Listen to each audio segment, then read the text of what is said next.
ভাইয়া কি ব্যাপার? আপনাকে আমি খুঁজে বেড়াচ্ছি, আপনি বাসায় নেই। কি ব্যাপার? এখানে মন খারাপ করে আপনি বসে আছেন কেন? কোনো না, সমস্যা? এমনিতেই আমার মন খারাপ নাই।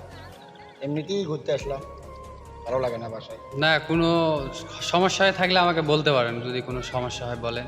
মন খারাপ সমস্যা দেখতেছি। বলতে ইদানিং দেখতেছি যে আপনার মনটা খুব খারাপ, কারোর সঙ্গে ভালো করে কথা বলেন না। মানে বিষয়টা কি একটু বলবেন?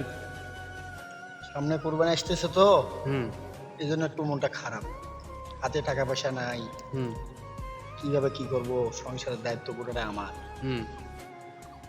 দেখি দেখি কিভাবে কি ব্যবস্থা করা যায়।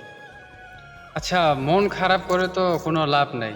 ঠিক আছে? যে প্রত্যেক বছরে যে কুরবানি দিতে হবে এর কোনো তো মানে নেই। ঠিক আছে? এখন আগে পরিস্থিতি ভালো ছিল, আগে দিতে পারছি। হয়তোবা এবছর হাতের অবস্থা খারাপ। তো সমস্যা কি? এটা নিয়ে কি মন খারাপ করার কোনো মানে হয়?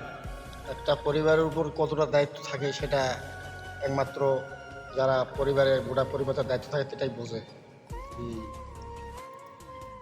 কতটা কি হয়। না, বুঝতে পারছি আপনি হচ্ছে ফ্যামিলির একজন বড় ছেলে।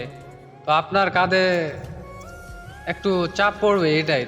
এর মানে না যে আপনি এত বড় ভেঙে পড়বেন। এত বড় ভেঙে পড়লে তো আপনি মন খারাপ করে বেড়াচ্ছেন, আমাদের কি ভালো লাগতেছে?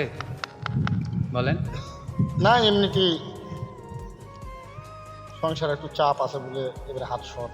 দেখি আল্লাহ কি করাই, করব। আচ্ছা ঠিক আছে। আচ্ছা, ভালো থাকো ভাই।